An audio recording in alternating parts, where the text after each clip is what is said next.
my nose, got rose in my cup though. Shawty climbing my pole, she got me locked in on cup though. G house, bring the streets out, go DJ, please play that heat now.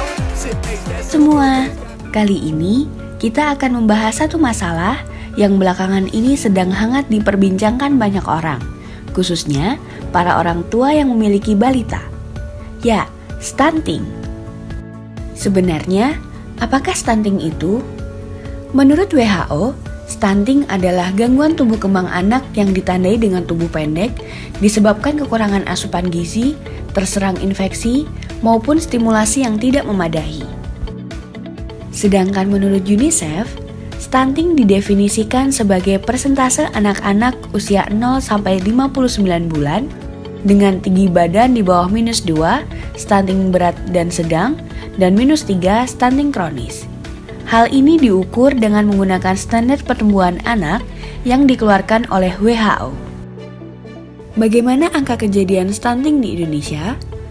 Prevalensi stunting di Indonesia berdasarkan hasil pemantauan status gizi pada tahun 2016 mencapai 27,5%. Padahal menurut WHO, masalah kesehatan masyarakat dapat dianggap kronis bila prevalensi stunting lebih dari 20%. Artinya, secara nasional masalah stunting di Indonesia tergolong kronis.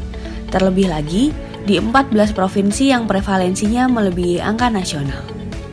Kemudian, dampak apa saja yang mungkin ditimbulkan oleh stunting?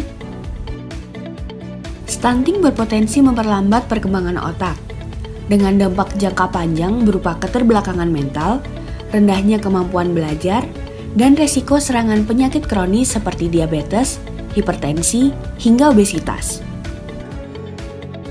Lalu, faktor apa saja yang dapat meningkatkan resiko terjadinya stunting? Stunting disebabkan oleh faktor multidimensi dan tidak hanya disebabkan oleh faktor gizi buruk yang dialami oleh ibu hamil maupun anak balita.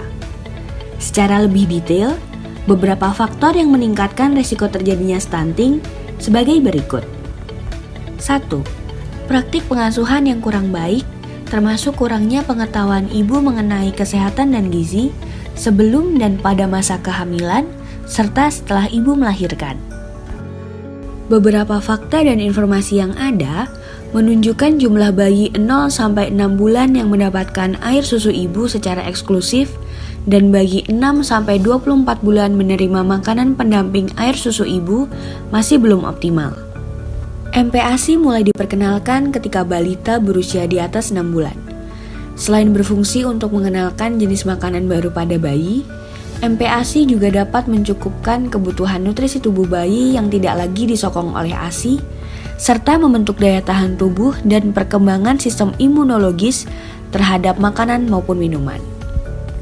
2. Masih belum optimalnya akses layanan kesehatan termasuk antenatal care, pelayanan kesehatan untuk ibu selama masa kehamilan, postnatal care, pelayanan kesehatan untuk ibu setelah bersalin.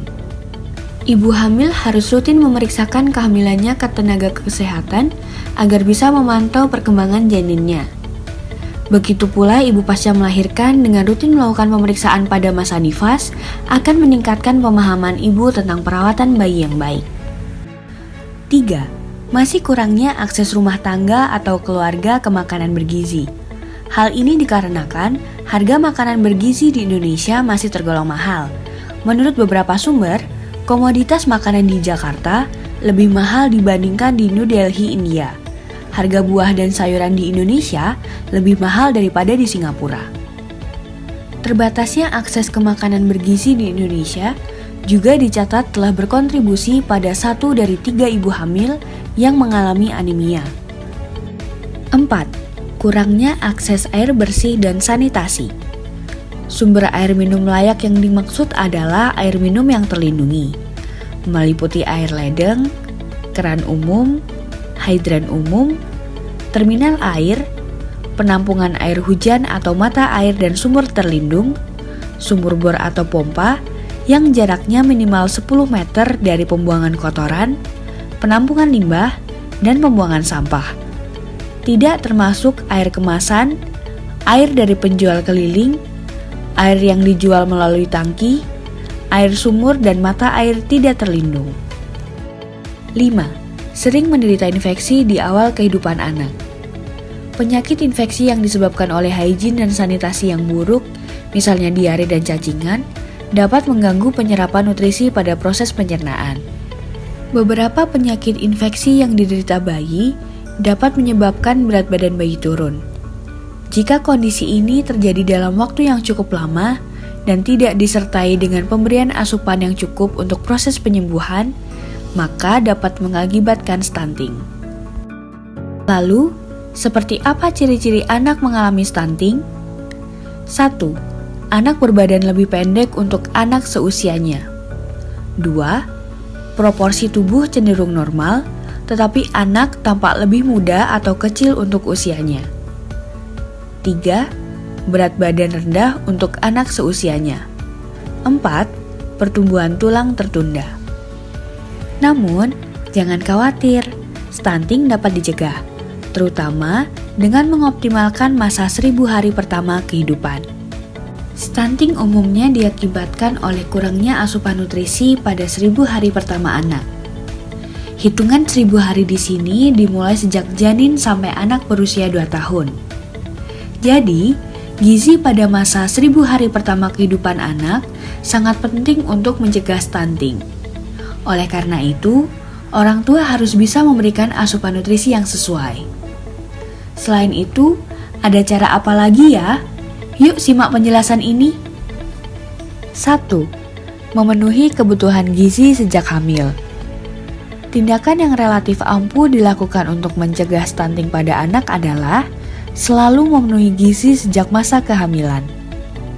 Ibu yang sedang mengandung disarankan selalu mengonsumsi makanan yang sehat dan bergizi maupun suplemen atas anjuran dokter. Selain itu, ibu yang sedang menjalani proses kehamilan sebaiknya rutin memeriksakan kesehatannya ke dokter atau bidan. 2. Berikan ASI eksklusif sampai bayi berusia 6 bulan.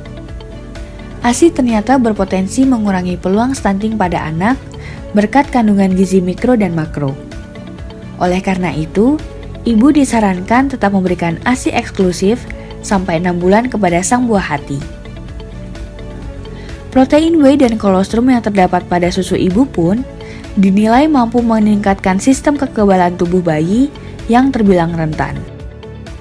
3. Memberikan MPASI sehat dengan tetap melanjutkan ASI hingga usia 2 tahun. Ketika bayi menginjak usia 6 bulan ke atas, maka ibu sudah bisa memberikan makanan pendamping atau MPASI. Dalam hal ini, pastikan makanan yang dipilih bisa memenuhi gizi mikro dan makro yang sebelumnya selalu berasal dari ASI untuk mencegah stunting. WHO pun merekomendasikan fortifikasi atau penambahan nutrisi ke dalam makanan. Di sisi lain, sebaiknya ibu berhati-hati saat akan menentukan produk tambahan tersebut. Konsultasikan dulu ke dokter.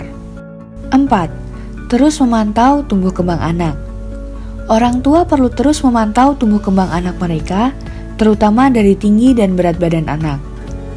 Bawa si kecil secara berkala ke posyandu maupun klinik khusus anak. Dengan begitu, akan lebih mudah bagi ibu untuk mengetahui gejala awal gangguan dan penanganannya. 5. Selalu jaga kebersihan lingkungan. Seperti yang diketahui, anak-anak sangat rentan akan serangan penyakit, terutama kalau lingkungan di sekitar mereka kotor. Faktor ini pula yang secara tidak langsung meningkatkan peluang stunting. Nah, sekarang lebih paham tentang stunting kan? Karena itu, yuk kita sama-sama cegah stunting dengan mengoptimalkan 1000 hari pertama kehidupan.